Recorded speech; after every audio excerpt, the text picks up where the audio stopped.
Shalom, selamat pagi Bapak Ibu Saudara yang dikasihi Tuhan Yesus Kristus. Kembali kita berjumpa melalui renungan firman Tuhan yang akan kita baca dan dengarkan bersama hari ini. Damai sejahtera dari Allah yang melampaui segala akal, itulah yang senantiasa menyertai dan memelihara hati dan pikiran kita di dalam Yesus Kristus. Mari kita satukan hati untuk berdoa sebelum kita mendengarkan renungan firman Tuhan hari ini. Tuhan Yesus, hati kami dipenuhi dengan rasa syukur dan terima kasih buat nafas dan kehidupan yang Tuhan berikan kepada kami, buat hari yang baru yang Tuhan berikan pada kami. Sebelum kami menjalani hari ini, berkati dan urapi firman-Mu sehingga menjadi terang yang menerangi langkah hidup kami. Dalam nama Tuhan Yesus kami berdoa, haleluya, amin.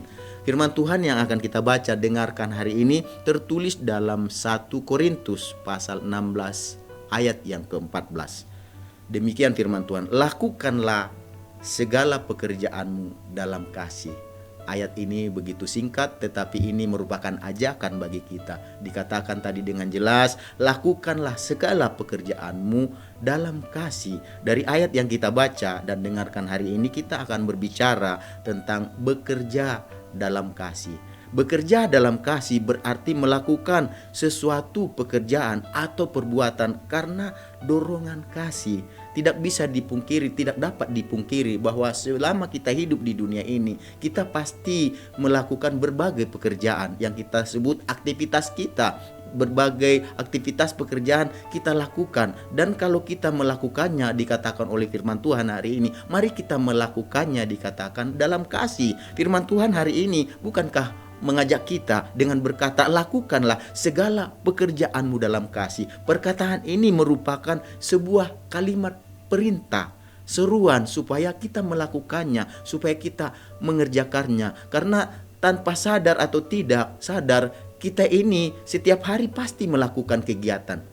Baik itu kalau kita berbicara pekerjaan apapun itu yang kita lakukan selama kita masih ada dalam dunia, selama kita masih hidup, kita tidak berhenti untuk bekerja, untuk bergerak, untuk bertindak, untuk berbuat, untuk melakukan sesuatu. Jadi mari kita belajar untuk melakukannya berdasarkan kasih. Baik itu pekerjaan yang merupakan yang menjadi tugas rutinitas kita sehari-hari. Contohnya sebagai ibu rumah tangga, ya, mengurus rumah tangganya, memasak, atau mengurus anak-anak, ataupun mereka yang bersekolah atau yang berkuliah, atau kita yang ada bekerja, atau kita yang memiliki usaha. Jadi apapun jenis profesi kita, apapun jenis pekerjaan kita, Tuhan katakan tadi melalui firman Tuhan yang disampaikan melalui Rasul Yohanes supaya kita melakukannya dikatakan dalam kasih. Jadi pekerjaan dan usaha tersebut harus dilakukan dalam kasih. Karena jika kita mengerjakan pekerjaan-pekerjaan menurut profesi kita masing-masing, kalau kita melakukannya dalam kasih, tentu kita akan mengerjakannya dengan sukacita, kita akan mengerjakannya dengan bergembira, kita akan mengerjakannya dengan senang hati, dengan damai di hati kita. Kita tidak akan bersungut-sungut atau mengeluh berkeluh kesah. Karena apa? Karena kita mengerjakannya dalam kasih. Oleh sebab itu, mari kita belajar hari ini, biarlah kasih yang mendorong kita untuk bekerja, melakukan segala aktivitas kita. Dan kasih yang dimaksud ini adalah kasih agape. Kasih agape itu adalah kasih Kristus, kasih Allah, kasih yang tanpa syarat, kasih yang tidak ada batasnya, kasih yang tidak pernah berakhir, kasih yang kekal, kasih yang sempurna, kasih yang murni. Karena di akhir zaman, kalau kita perhatikan, kita akan melihat bahwa Alkitab katakan bahwa kebanyakan orang itu kasihnya akan menjadi dingin. Untuk itu sebagai orang Kristen, kita harus memancarkan terang Kristus selama kita diberi kesempatan untuk hidup di dunia ini, dimanapun kita berada, apapun profesi kita, apapun aktivitas kegiatan yang kita kerjakan. Mari kita belajar untuk memancarkan terang Kristus melalui kehidupan kita, tentunya dengan kita memberikan teladan kepada orang-orang di sekitar kita, dalam lingkungan kita, dimanapun kita berada. Kita menjadi teladan bagi mereka tentunya dalam hal kasih. Agar apa? Agar kasih Kristus terpancar lewat kehidupan kita sehari-hari, dan nama Tuhan, yaitu Tuhan Yesus Kristus yang adalah Tuhan dan Juru Selamat kita, namanya melalui kehidupan kita dipermuliakan, melalui kesaksian kita, melalui kata-kata kita, melalui tingkah laku kita yang penuh dengan kasih dan hidup di dalam kasih.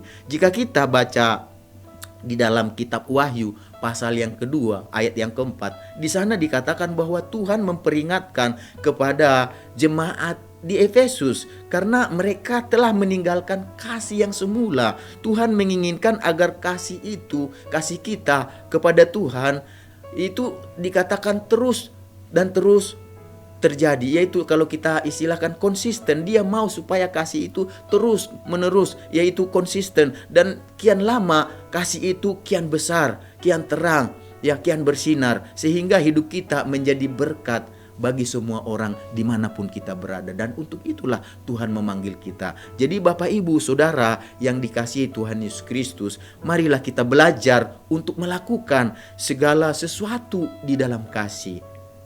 Di manakah itu? Dalam pekerjaan kita dikatakan tadi, dalam profesi kita, dalam aktivitas kita, dalam kegiatan kita, sebagai apapun kita, mari dikatakan lakukanlah itu dalam kasih, karena merupakan suatu sikap yang perlu kita terus menerus lakukan. Sikap yang tadi yaitu lakukanlah pekerjaan di dalam kasih. Hal itu dilakukan untuk menunjukkan bahwa kita telah melakukan kehendak Tuhan. Ya. Dan ketika kita melakukan kehendak Tuhan, maka karena itu kita harus melakukan segala sesuatu berdasarkan kasih yang dimiliki oleh kita, yang kita dapat, kita peroleh dari Tuhan, dan kita sebarkan melalui kehidupan kita kepada orang-orang yang ada di sekitar kita. Oleh sebab itu Bapak Ibu yang dikasihi Tuhan Yesus, sekali lagi firman Tuhan hari ini mengajak kita, lakukanlah segala pekerjaanmu dalam kasih. Mari kita sama-sama menyatukan hati untuk berdoa. Tuhan Yesus, kami juga diajar pagi hari ini melalui firman-Mu supaya apapun yang kami lakukan di dalam segala pekerjaan kami melakukannya di dalam kasih, maupun itu berbagai profesi, berbagai pekerjaan atau usaha, apapun status kami Tuhan, kami mau belajar ketika kami mengerjakan sesuatu, kami mau melakukannya di dalam kasih, supaya melalui apa yang kami lakukan dalam kasih, kasih Kristus dinyatakan melalui hidup kami, kuasa Kristus dinyatakan melalui hidup kami, dan melalui hidup kami nama Tuhan dimuliakan, karena Kristus mengalir melalui hidup kami, dan setiap orang yang ada di sekitar kami boleh merasakan kasih-Mu Tuhan. Terima kasih Tuhan Yesus buat saat ini, berkat firman-Mu yang sudah kami dengarkan. Jadikan kami menjadi pelaku-pelaku firman-Mu, karena dengan melakukan firman-Mu, Engkau Tuhan Yesus berjanji segala berkat-berkat yang terbaik dalam firman-Mu akan menyertai kami. Dalam nama Tuhan Yesus kami berdoa. Haleluya. Amin. Selamat beraktivitas. Tuhan Yesus memberkati kita semuanya.